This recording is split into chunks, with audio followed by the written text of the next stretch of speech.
This video contains copyrighted material. It is the world that has been pulled over your eyes to blind you from the truth.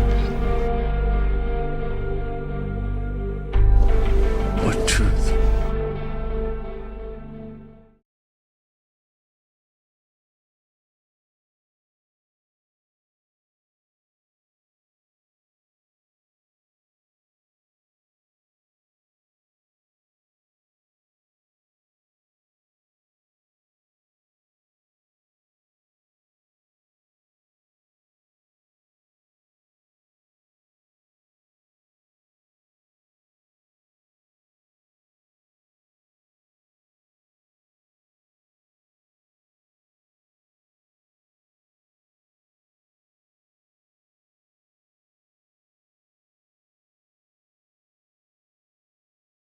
The medium was a lady. She had a gorgeous new home in Montreal. And there were about 20 invited guests there, which I was one of them. And she communicated with the spirits for different people there and telling them what the spirit said. And then there was one lady that had been talking almost continually before the seance started, and she didn't believe in the dead appearing and all of this and all that. And she said, well, I would have to see my dead sister, she says, to believe it. So while this the seance was going, one man said, I would like to talk to my friend that died 6 months ago, but I don't want him to appear. Just want to talk to him.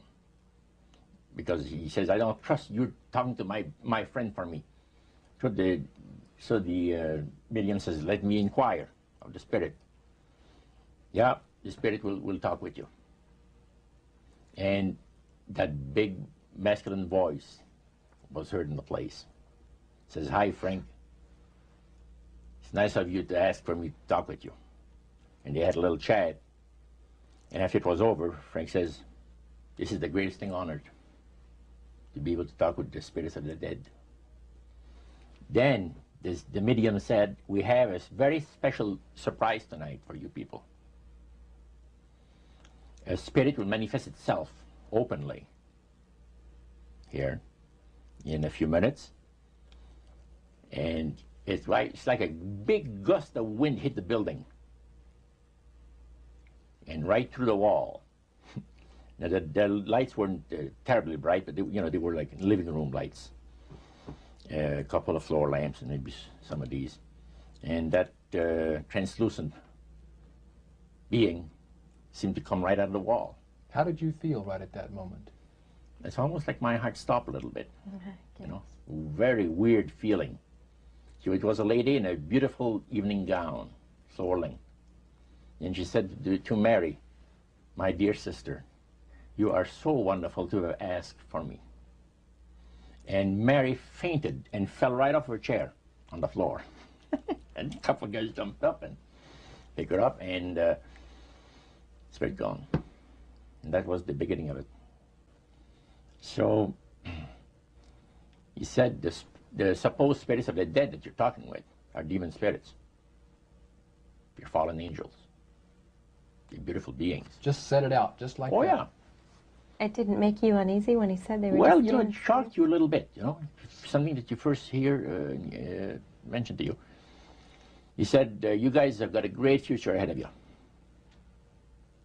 Because we've been told, the high priest of our society, secret society, has been told that the master has very special plans for you too. Now, what did he mean by the master? Satan. And we were interested to hear more about it. And he told us, he says, look, we worship spirits. We worship Lucifer and all his angels. They're just as beautiful as they did before they were cast out of heaven. He says there was a misunderstanding in the whole thing, he says, among the inhabitants of the galaxies. And he says our master was misunderstood, and God did not bear with him like he does with people that make mistakes today. So we're in a warfare, good against evil. And we happen to be the evil ones, but we're not that bad. He says, I look at this business between the forces of good and evil. He says, you believe in one person believes in God, and everyone believes in Lucifer. It's like politics. First, they were to see to it that humans would be made to believe that Satan and his angels do not really exist. Because see, up to that time, you could walk down a street of Paris and you would have signs that would say, well, you have a soothsayer or, or a fortune teller of some type, and if you want to put a curse on someone, you could go and see this other old lady over there, the old witch, that's the way it goes. But now it had to change. Lucifer says, we have to make sure that people, humans, get to believe that Satan and his angels do not really exist. You know, Roger, that's interesting because a recent research study report that I read indicated that in a national survey, I believe it's over 75% of people do not really believe in a real tangible devil. But there is one. Oh, yeah. Because they believe that the soul is immortal. Yeah. They may not be talking to the supposed spirits of the dead. Oh, yeah.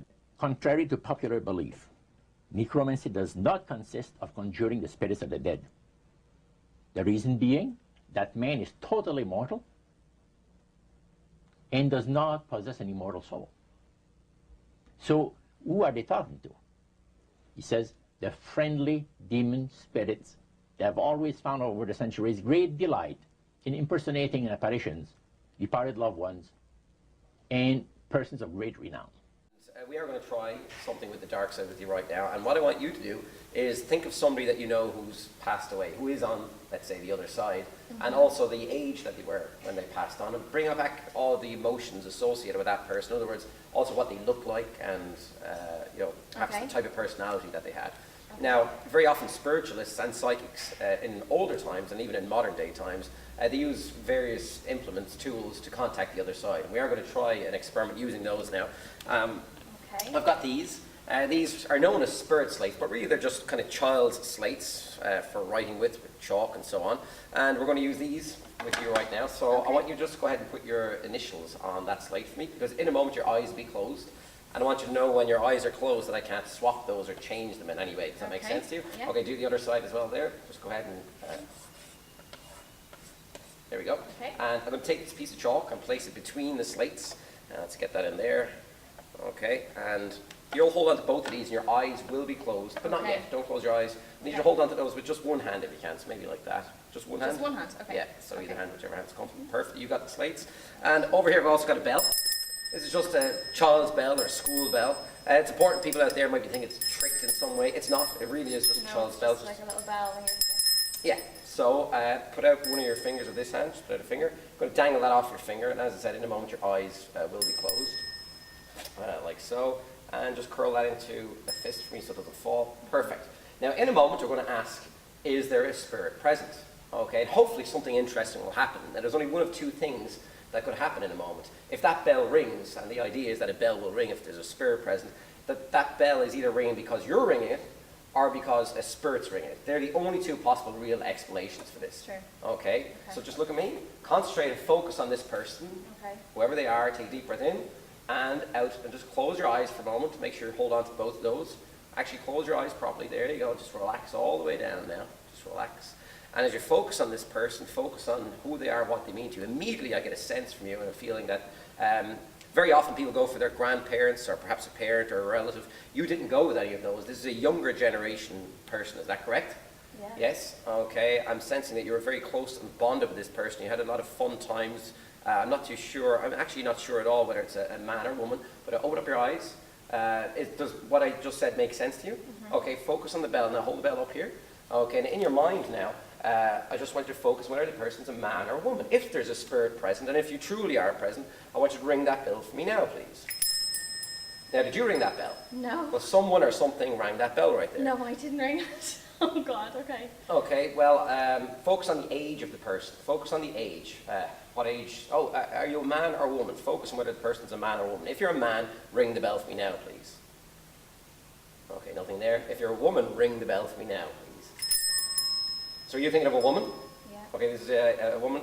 Focus on her age. Are you ringing that bell? No. Well, either a spirit's ringing the bell or you're ringing it. Okay. So they're the only No, I'm person. not. Well, let's just get rid of the bell just for a Okay. moment. Focus on this person. Look at me. I'm sensing that this person died quite suddenly, and that impact had a huge impact on your life. I'm sensing that she was also, it was a girl, and I'm sensing that she died. I don't know if she had a party, a large party, a significant birthday before she died, but is that correct? Yeah. Yeah, I'm sensing some people knew her by one name, a shortened version of her name, but you didn't know her by that version. No. But does that make sense to you? Yeah. Yeah. I'm sensing she passed when she was 21. Yeah. And yeah, you were very close to this person. I don't know if you felt anything happening with the slates there while they were in your hands. Did you feel anything happening?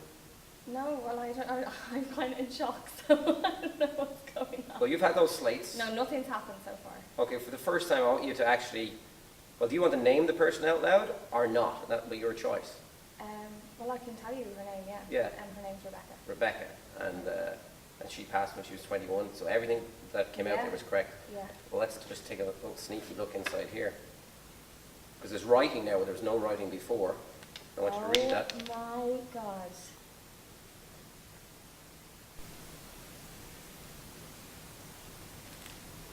And you can see what it says there.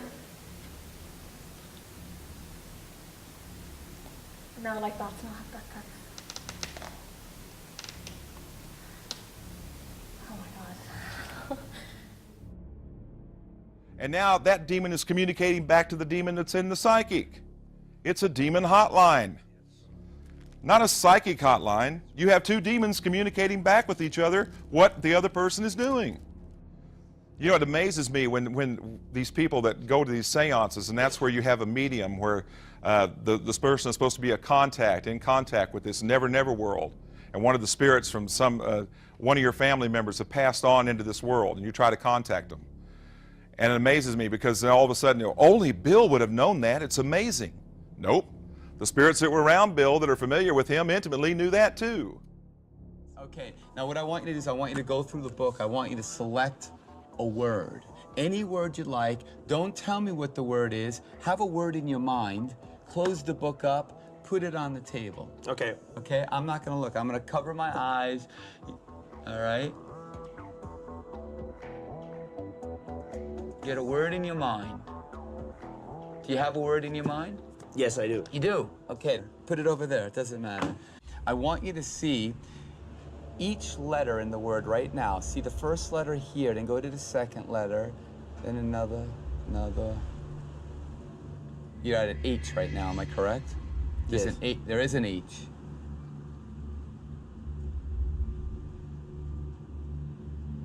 There's an O in there too? Yeah. You see, it's interesting because I believe... I'm scared now. What the hell is that? I believe people are drawn to certain words, certain things because of what they do, because of their obsession and their passion of their life. And your passion is fighting, so you're going to be drawn to a word that's going to make sense with what you do. And you can visualize yourself punching somebody in this area, correct? No way, I can't believe it. Oh my God. Mouth. Boom. Oh my God. Is that it? It is, yeah. Oh my God. No way. How the heck did you do that?